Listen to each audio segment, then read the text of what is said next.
कथा। भगवान श्री कृष्ण ने कहा, जो क्षत्रिय अपने क्षत्रिय धर्म का पालन नहीं करते। राधे राधे। जैसा मैं नीतू पांडे यूट्यूब चैनल पर आप सबका स्वागत करती हूँ।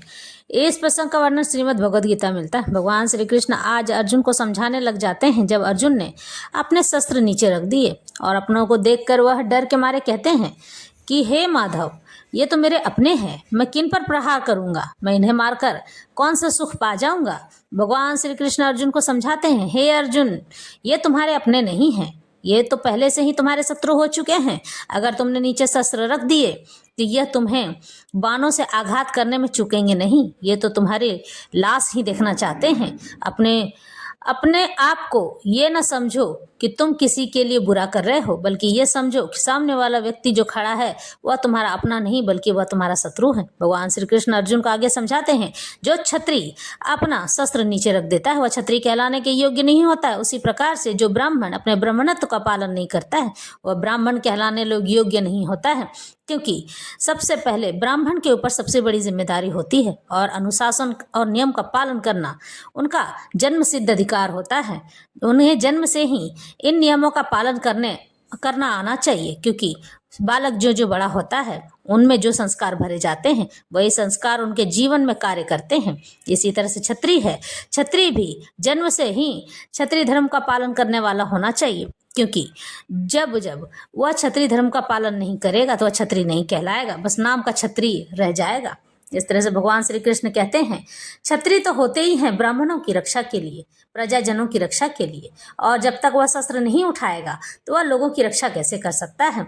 इसलिए भगवान श्री कृष्ण आगे अर्जुन को कहते हैं, हे अर्जुन, देखो, सोचो और समझो कि जो सामने तुम्हारे खड़े हैं वह तो मेरी ही आत्मा है और मैं ही उनमें व्याप्त हूँ। तुम जो करोगे तो वह केवल और केवल मुझे ही मारोगे, मैं ही मरूंगा सब में व्याप्त होकर। तुम्हें कोई दोष नहीं लगेगा, क्योंकि यह कार्य तो तुम मेरे लिए कर रहे हो। और आगे कहते हैं, हे अर्जुन, ये तुम्हारे अपने नहीं हैं, ये सारे शत्रु हैं, इन्हें उस नजर से ही देखो। यदृच्छया चोपपत्रम स्वर्गद्वार मपावृत्तम सुखिन क्षत्रिय पार्थ लभन्ते युद्धमीदृशम। इस पर, हे पार्थ, वे क्षत्रिय सुखी हैं जिन्हें ऐसे युद्ध के अवसर अपने आप प्राप्त होते चले जाते हैं, जिससे उनके लिए स्वर्गलोक के द्वार खुल जाते हैं। विश्व के परम गुरु भगवान कृष्ण अर्जुन की इस प्रवृत्ति की भत्सना करते हैं। उलाहना, जब वह कहता है कि उसे इस युद्ध में कुछ भी तो प्राप्त नहीं होने वाला, कोई लाभ नहीं दिखता है, इससे नरक में शाश्वत वास करना होगा। अर्जुन द्वारा ऐसे वक्तव्य केवल अज्ञान जन्य ही थे। वह अपने स्वधर्म के आचरण में अहिंसक बनना चाह रहा था, किंतु वह एक क्षत्रिय के लिए युद्ध भूमि में स्थित होकर इस प्रकार अहिंसक बनना मूर्खों का संदेश है। पराशर स्मृति में व्यास देव के पिता पराशर जी ने कहा, क्षत्रियो ही प्रजा रक्षण शस्त्र पाणि प्रदंडयन निर्जित्य पर सैन्यादि क्षितिम धर्मेण पालयेत। क्षत्रिय का धर्म है कि वह सभी क्लेशों से नागरिकों की रक्षा करे, इसलिए उसे शांति तथा व्यवस्था बनाए रखने के लिए हिंसा करनी पड़ती है। अतः उसे शत्रु राजाओं के सैनिकों को जीतकर धर्म पूर्वक संसार पर राज्य करना चाहिए। यदि सभी पक्षों पर विचार करें तो अर्जुन को युद्ध में विमुख होने का कोई कारण नहीं था। यदि वह शत्रुओं को जीतता है तो राज्य भोग करेगा, और यदि वह युद्ध भूमि मरता है स्वर्ग को जाएगा, जिसके द्वार उसके लिए खुले हुए हैं। युद्ध करने से उसे दोनों ही तरह लाभ होगा।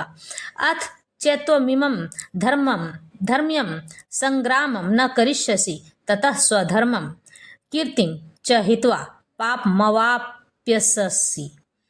किंतु यदि तुम युद्ध करने के स्वधर्म को संपन्न नहीं करते तो तुम्हें निश्चित रूप से अपने कर्तव्य की उपेक्षा करने का पाप लगेगा, और तुम योद्धा के रूप में भी अपना यश खो दोगे। अर्जुन विख्यात योद्धा था, जिसने शिव आदि अनेक देवताओं से युद्ध करके यश अर्जित किया था। शिकारी के वेश में शिव जी से युद्ध करके तथा उन्हें हराकर अर्जुन ने उन्हें प्रसन्न किया और वर के रूप में पाशुपतास्त्र प्राप्त किया था। सभी लोग जानते थे कि वह एक महान योद्धा है। स्वयं द्रोणाचार्य ने उसे आशीष दिया था और एक विशेष अस्त्र प्रदान किया था, जिससे वह अपने गुरु का भी वध कर सकता था।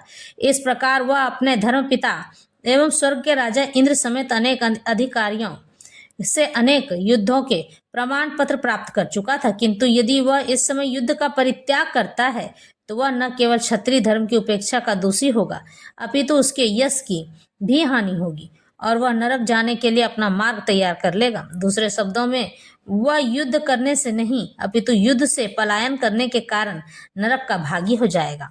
इस तरह से अकीर्ति चापि भूतानि कथयिष्यन्ति ते अव्ययाम संभवावितस्य चाकीर्तिर मरनाद तिरिच्यते। लोग सदैव तुम्हारे अपयश का वर्णन करेंगे और सम्मानित व्यक्ति के लिए अपयश तो मृत्यु से भी बढ़कर होता है। अब अर्जुन के लिए तथा गुरु के रूप में भगवान कृष्ण अर्जुन को युद्ध से विमुख न होने का अंतिम निर्णय देते हैं। वे कहते हैं, अर्जुन, यदि तुम युद्ध प्रारंभ होने के पूर्व ही युद्ध भूमि छोड़ देते हो तो लोग तुम्हें कायर कहेंगे, और यदि तुम सोचते हो कि लोग गाली देते रहें किंतु तुम युद्ध भूमि से भागकर अपनी जान बचा लोगे, तो मेरी सलाह है कि तुम्हें युद्ध में मर जाना ही श्रेयस्कर होगा। तुम जैसे सम्मानीय व्यक्ति के लिए अपकीर्ति मृत्यु भी बुरी है, इसलिए तुम्हें प्राण भय से भागना नहीं चाहिए। युद्ध में मर जाना ही श्रेयस्कर होगा।